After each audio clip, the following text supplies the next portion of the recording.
All right. Well, howdy, y'all. Welcome back to the back porch and episode number 36 of Once Upon a Time in Texas. I am your host, Michael Mitchell, and producer, writer, researcher, whatever you want to call it. I kind of do it all. So, I think y'all can agree that Texas really is just a gem of a state. It's a true treasure to all who live or pass through this great state. From occasional silver, foggy mornings to the gold-colored sunsets that we have every now and then, it's truly a great place to live. I love mining through the history of Texas to find the interesting and kind of out-of-the-norm stories and research those and relay them to y'all. Anyone have an idea what we're talking about here this week? I've mentioned gems, silver, gold, treasure, mining. That's right. We're going to get into 10 lost treasures here in Texas. So before we start mining through some of our treasured history, though, man, I'm working hard on the puns this time. I want to thank our gold sponsors, me and American Mortgage Company. So I know there are tons of people moving to and in Texas, and I know some of y'all do too. So you know what? Let me help them out. I was having a great conversation with a friend lately who's also a loan originator in New Mexico. And I said, man, it's weird. This is kind of a tough job. I mean, because people have hopes and dreams and stuff that are hanging on you getting stuff done. And I said, so that's one kind of burden. But I said, the second part is, absolutely nobody wants what we're selling. I mean, think about it, y'all. Does anybody out there really want a mortgage? I mean, not me. I'd like to be an independently wealthy philanthropist, but, that hasn't worked out yet. Mostly the independently wealthy part. I'm still a philanthropist. We do give a fair amount of money compared to our budget to local nonprofits that we love, but yeah, independently wealthy, being able to give to everybody. Yeah, not so much yet. Anyway, people don't want what we're selling, but to be able to make those hopes and dreams come true, a lot of folks have to have a mortgage to be able to buy a house. So, you know what? If you have to have a mortgage, why not work with somebody like me? That, at least makes it fun, entertaining, and then really, I mean, brokers like me, mortgage loan originators like me, we are just faster, cheaper, and easier than going to the big box banks. So, why not work with somebody like me? Send them my way. Send them over to themichaelmitchell.com, michaelmitchell.com. Let me help them out. Remember, when you work with me, I sell dreams, not mortgages. Hey, so I'm actually working with a friend of mine. I'm sure some of y'all have seen the Once Upon a Time in Texas logo. Working with a friend of mine called Stacy Hortz. And oh my gosh, I have forgotten the name of their business. Stacy, if you hear this, I am so sorry. I will look it up and I will mention you in a future podcast. But anyway, they've got a business. They do lots of media stuff, videos, music, logo design, website design. Her and her husband do all kinds of stuff. It's really cool. And so she helped me design this logo for Once Upon a Time in Texas. And so I've gotten some feedback from folks that really like the logo. And there's a little bit of meaning behind it. The windmill, I've got a thing for windmills. Always have had. If you look in the center of the windmill, there's my family's ranch brand. It's the Howling Coyote Ranch. And so I'm thinking about firing up an Etsy account and being able to sell shirts on there. So y'all keep an eye out if you want to buy some Once Upon a Time in Texas merch. Hopefully that'll be coming by Thanksgiving, if I get some time. So we'll see. Y'all let me know if that's something you're interested in. I mean, if it's something that you guys really don't give a crap about, then maybe I won't waste my time doing it. So, Anyway, yeah, something to think about. So, all right, let's get into the meat and taters of this podcast today. So, Texas. Texas is known for its vast riches where fortunes have been won and lost in things like oil, cattle, business, and commerce.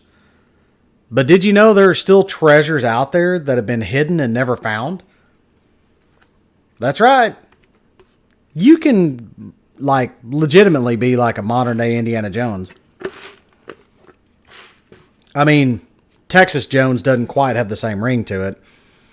But actually, you can go out and search for some of these lost treasures, and there are a lot of people that do. It's pretty interesting. So let's check out a few. I'm just going to name off a few here. I've got 10 that I found, and I'm going to give credit to the websites where I found them here in a little bit because they're really cool websites. So yeah, first, and these are all pretty basic, stories. I'm not going super in depth, but kind of giving you the quick skinny, as a friend of mine used to say, quick skinny on what these stories are. So number one are the Lost San Saba Mines. That's SANSABA mines.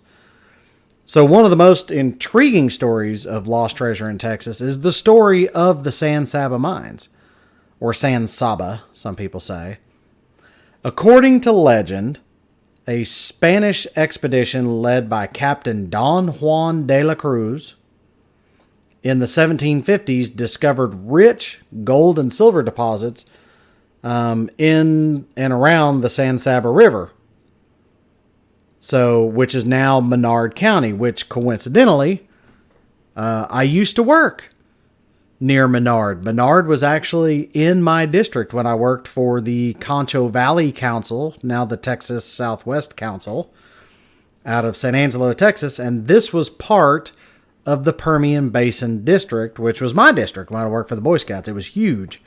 21,000 square miles of West Texas. Anyway, our camp, Camp Solmeyer, was actually, I think, about 15 miles west of Menard. And there was also a place that we've talked about before called Presidio de San Saba, which was close there. Anyway, the vein was said to be in a hill. The vein of gold and silver was said to be in a hill near the San Saba River. However, the expedition was attacked by the Comanche tribe and the location of the mines were lost. Of course. So another fascinating tale of this mine is the story of the lost Bowie mine, which may or may not be connected, but according to legend, Jim Bowie, the famous frontiersman and hero of the Alamo, discovered a rich silver mine near Menard, Texas, Menard, Menard, Texas. Bowie kept the location of his mine secret, of course, as we always do, and after his death at the Alamo, the mine was lost. So many treasure hunters have searched for the lost Bowie mine and the lost San Saba mines, but they remain undiscovered. So basically, nobody's been successful in finding these bad boys yet. So that's, I guess, technically two, but I guess there's some question as to whether the lost San Saba and the lost Jim Bowie mines are one and the same. Who knows? So let's jump on here to number 2.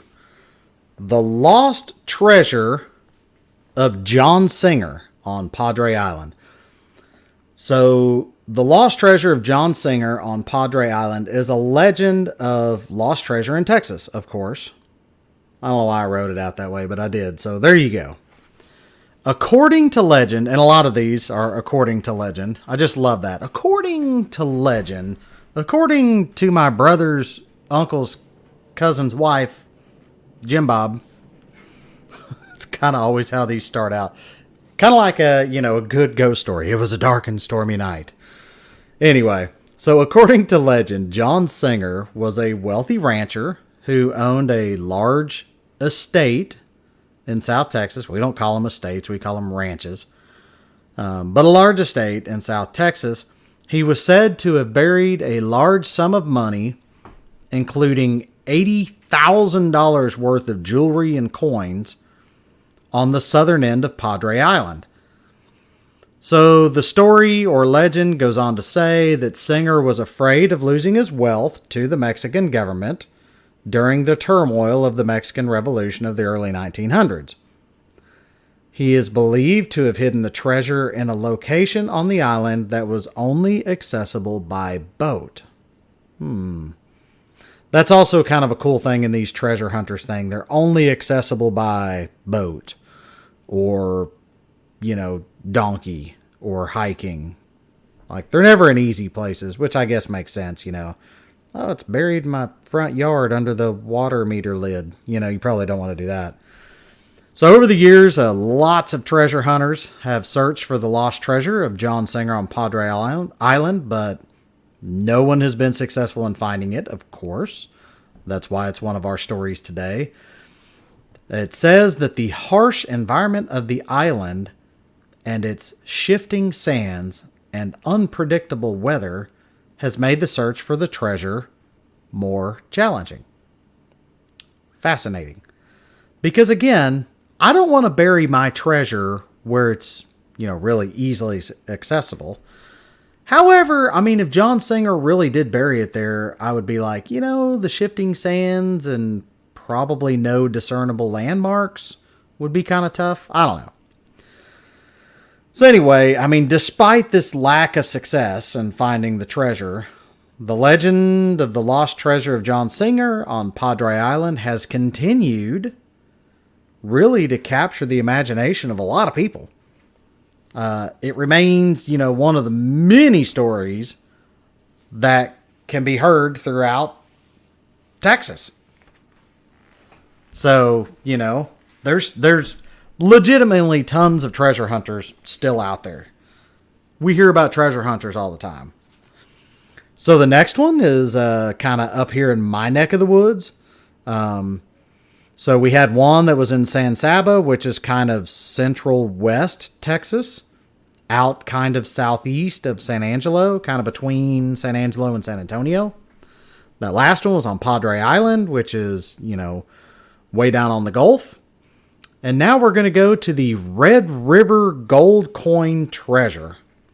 The Red River obviously being the northern border between Texas and Oklahoma. And this is actually not far away from me either, because part of the story happens in Bowie, Texas, which is only 45 minutes east of me. So the story is about a treasure that was hidden on the south side of the Red River on the Texas-Oklahoma border.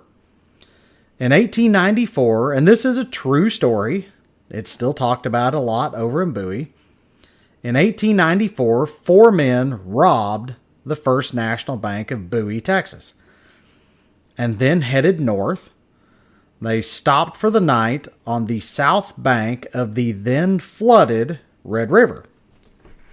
They were caught by Federal Marshal Lewis Franklin Palmore the next day, who found $18,000 in paper money in their saddlebags, but $10,000 in $20 gold pieces was nowhere to be found. One of the robbers tells the Federal Marshal, Palmore, that the coins had been hidden near their final campsite on the south bank of the Red River. Palmore searched for the coins but never found them. His son, Frank Palmore, believes that to find the coins, one must visualize the flooded river in 1894 and get help from locals who remember where Rock Crossing was. So the coins are believed to be somewhere between the bridge on Highway 81 and the mouth of the Little Wichita River, which are actually some pretty specific places. So it does go on to say that the river has flooded many times since then, and the banks have changed drastically. As a matter of fact, the river flooded in 1990. Let me think about it. 1995. No, 1996.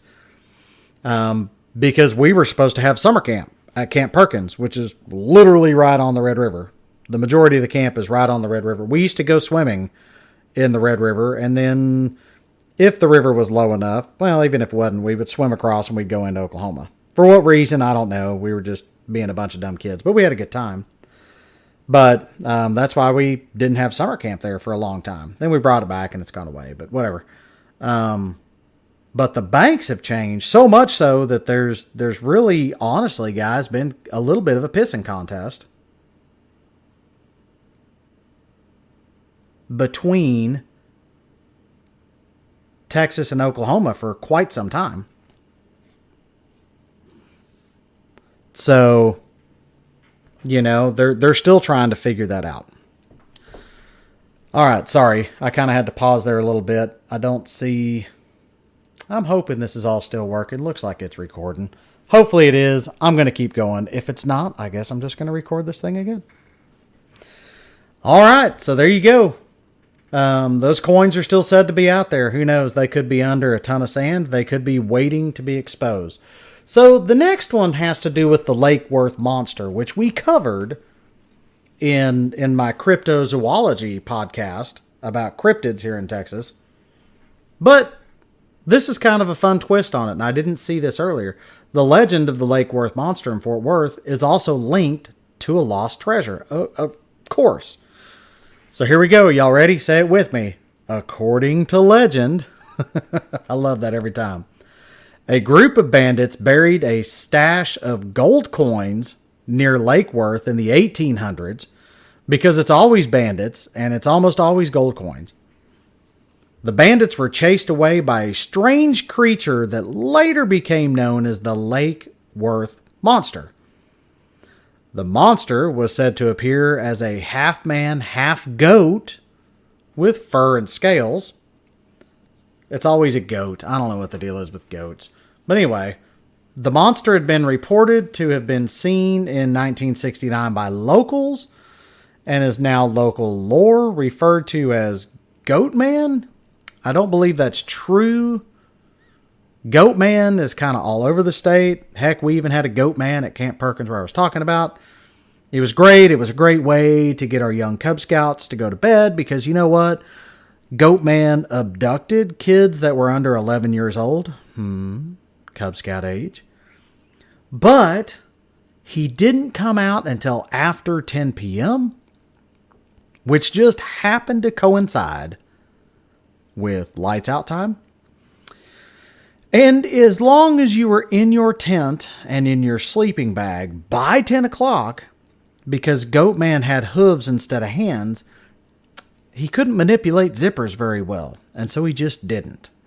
And so it was better to be safe than sorry as a young Cub Scout at Camp Perkins. And make sure that you were in your tent and sleeping bag before 10 p.m. And it worked for the most part. Probably terrified the crap out of a lot of kids, but you know what? It worked. All right. So I think that this was probably just more hoopla, I guess. More yarn spinning to get more interest in the Lake Worth monster, because that just adds an air, even more of an air of mystery to it. So there's bandits, no mention ever of who they are, and they got gold coins, no mention of where the gold coins came from, and then they decide to bury them. For what purpose, we don't know. Obviously to hide them, but from whom? And they bury them at Lake Worth, which I'm not sure Lake Worth was even around then. I didn't really get into it that much. I don't know if it's a man-made lake or not. And he's chased away by this monster who never shows its face or figure again until 1969 when it comes out. So, I don't know.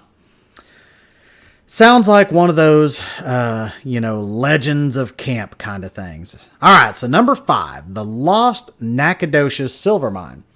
So the story of the lost Nacogdoches silver mine is also a fascinating tale of lost treasure. Again, y'all ready? Say it with me. According to legend, the Spanish mined silver in the Nacogdoches area in the 1700s, because the Spaniards were real big on it. That's why they came into America anyway. They were searching for the lost city of gold and to basically make Spain the richest country in the world. But, of course, the location of the mine was lost, as it usually is. Something bad happens to all the people, or nothing bad happens, but the people keep it a secret, and then they're incapacitated right before they die, and they can't share where it is. So, a lot of treasure hunters have searched for this lost Nacogdoches silver mine, but it still remains undiscovered. So, Nacogdoches has several stories of lost treasure. There's another one called the Money Well, which has an interesting story also. In 1907, a Mexican man named, and I love this, a Mexican man named Hoppin Bell, sounds like a very Mexican name. So if anybody is of Spanish or Mexican descent, y'all let me know. Hoppin Bell seems to be a little bit of a stretch for a Mexican name, but I could be wrong.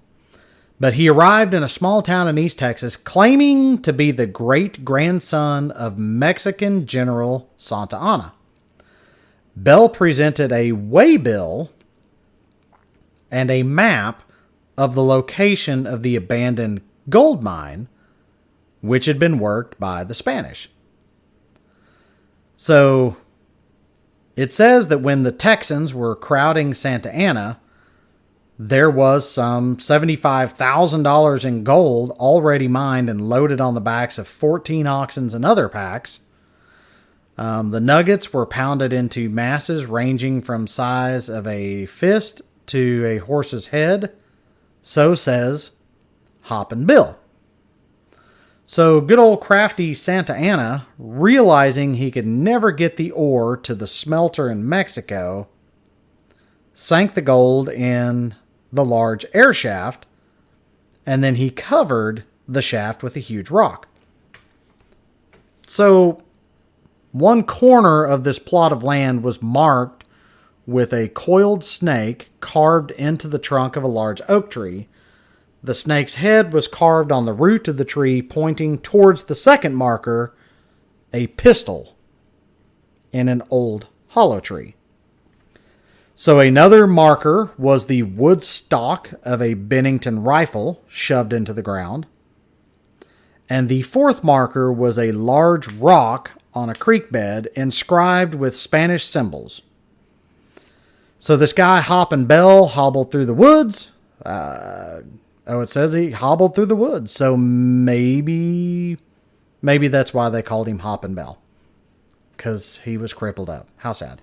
Anyway, so he hobbles through the woods around Greening's Hills. I don't know where that is. For weeks. Until they found the first marker, the coiled snake. And when he found it, people kind of began to believe this guy. When they discovered the solid rock jutting out of the air hole, I guess, or a place or near a place called Turkey Creek. And it says that he showed the townspeople the glistening sands of gold. The whole town entered into the search for the lost mine, because it must be true now.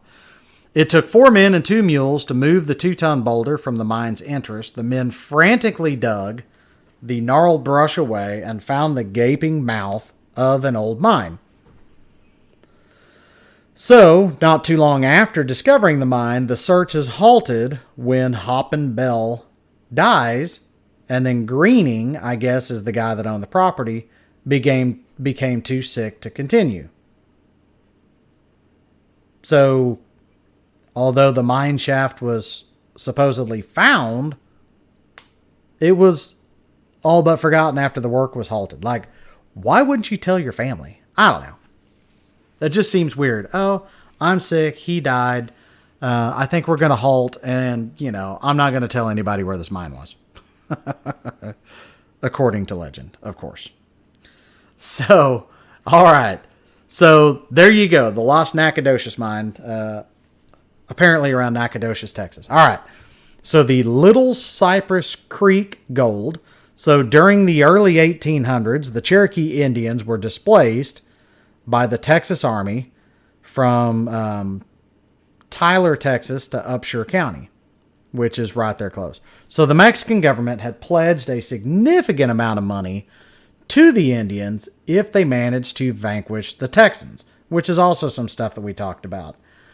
However, when it became apparent that that this was unlikely to occur, the Indians supposedly buried the gold and silver and fled. So the Little Cypress Creek treasure is a legend of lost gold and silver coins that is said to be worth, of course, as always, millions of dollars. Here we go. According to legend, the treasure was buried by a group of bandits who robbed a stagecoach in the 1800s. The bandits buried the loot near Little Cypress Creek, which is located north of Gilmer, Texas. So that's another legend of where the loot came from. So it was either buried by the Cherokee Indians, who were trying to vanquish the Texans, or it was a group of bandits that robbed a stagecoach and decided to bury the treasure on Little Cypress Creek near Gilmer, Texas.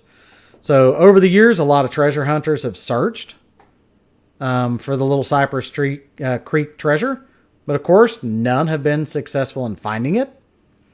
The exact location is very vague and unknown, as it often is. The area and terrain around Cypress Creek is pretty difficult to navigate, apparently, because of brush. And then there's also, of course, the belief that it was never buried in the first place, while others believe that the bandits returned and retrieved their treasure at a later time, which makes total sense. If I'm going to be a bad guy, I'm not just going to leave it there, bury it and be like, oh, I'm just going to ride off into the sunset. No, thanks. I'm going to go back and get it. So, but the legend continues today. It intrigues people, and people are still looking for it. So there you go. Let's jump to number 7. The buried treasure of Outlaw Sam Bass. Somebody else that we've talked about in a previous podcast. So the buried loot of Outlaw Sam Bass is a famous legend of lost treasure. Sam Bass was a notorious outlaw, bad guy, who was active in the late 1800s. He robbed stagecoaches, trains, banks throughout Texas. Here we go. Our favorite term for this podcast, according to legend. Bass and his gang buried a large sum of gold and silver coins worth about $60,000 in several locations throughout the state. One of the rumored locations of buried loot is in a cave near Big Blue Spring, Texas. Another location is on East Mountain near Mineral Wells, which I've actually heard of people searching for. Bass and his gang were known to have camped there, and some also believe that the treasure may be hidden in the Longhorn Caverns in the hill country or in a creek bed near Castell, Texas. Another rumored location for the treasure is a cave on Pack Saddle Mountain near Llano, Texas. Again, according to legend, Bass and his gang robbed a stagecoach and buried the loot in the cave before fleeing from the law. While many treasure hunters have searched for it, none have found it. But because it's, Sam Bass, and he was a bad guy, and he is known to have robbed a lot of, stagecoaches and trains and stuff, it doesn't seem that far-fetched. So let's go to the next one. Number 8. The pirate Jean Lafitte's lost silver hoard. So Jean Lafitte was a French-American pirate and privateer who operated in the Gulf of Mexico during the early 19th century. He was known for attacking Spanish ships and smuggling goods into the United States. Lived a pretty interesting life, obviously, being a pirate, and apparently he was a dang good one. So the mystery surrounding his treasure has intrigued historians, researchers, and treasure hunters for over 200 years. The treasure was believed to be buried in various locations, of course, in Louisiana and Texas. One story claims that Lafitte's treasure was buried near an oak tree on the campus of Mount Carmel Academy in New Orleans, which I believe they got tired of people sneaking on and digging stuff up. So I think they actually did some research and they didn't find anything. Of course, if I were that academy, I would say that I didn't find anything either.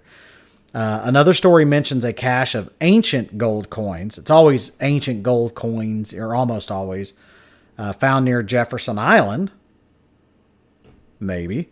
Reports also suggest that large sums of treasure were buried in Lafitte, Louisiana, which makes sense. It's named after the guy. A family in Baytown, Texas believes they found one of Lafitte's sunken ships, which could be a clue to the treasure's location. And again, because pirates didn't really give away their secrets, it kind of remains an unsolved mystery. There are lots of legends about Jean Lafitte's lost silver lode. According to one story, he buried a cache of silver bars and ingots along the banks of the Sabine River near the Louisiana-Texas border. Another version of the legend, suggests the treasure may be at the bottom of Hendricks Lake, which is also located near the Sabine River. Who knows? Number 9, the Newton Gang's buried treasure. The Newton Gang was a notorious group of outlaws who operated in Texas during the early 20th century. There's a movie about it called The Newton Boys. It's excellent. They were out of Uvalde, I believe, which is also where actor Tommy Lee Jones is from. I think that's where the Newton Boys are from. Anyway, they were known for robbing banks and trains and were responsible for several high-profile heists.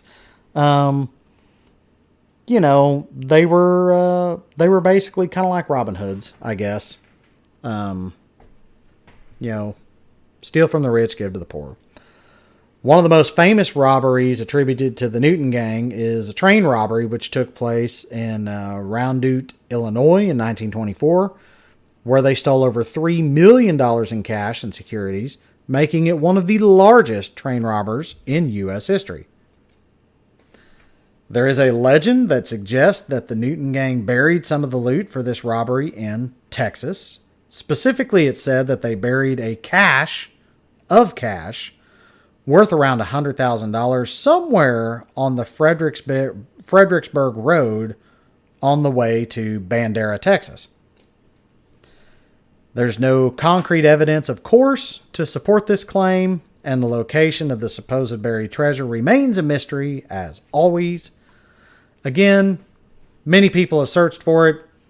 Nobody's found it, and I believe everybody that was in the Newton Gang has now passed away.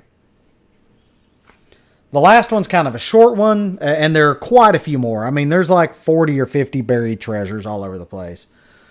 But the Palo Duro Canyon Gold. So it was home to Indians and trailblazers, and it was often utilized as hideouts for outlaws. So there are tons of legends of buried treasure that have been told to be hidden in Palo Duro Canyon. One such tale says that pioneers traveling through there long ago lost a cache of $20 gold coins that's never been found. That one surprises me. Other than going to the casino with my mom back when I was younger and getting really upset because she always or almost always came away winning money, I would have been better off burning a $50 bill in my backyard. So other than going to the casino, I don't know that I've ever lost money. Oops, I just lost a wooden chest full of $20 gold coins. Yeah. Nope. I don't even think I've lost a quarter. Who knows? So when I hear of these large caches of gold coins, being lost, what did it just bounce out of the back of the buggy? Are you kidding me? Did they not follow their tracks and go back and find it? it's going to be a big old pile of gold coins. Like, go find that crap. Anyway. All right, so there you go. There's 10, according to legend, lost treasures here in Texas. So there you go. Once upon a time in Texas with lost treasures just waiting to be found. Of course, the treasure is, just living in Texas, period. I do want to give credit where credit is due to a couple of great websites where I did some of the research. First is a website called highplainsprospectors.com. They sell prospecting equipment to help you with various mining and treasure hunting activities. Looks really cool. I'm going to go check them out more because I'm just fascinated in gold mining. I don't know why.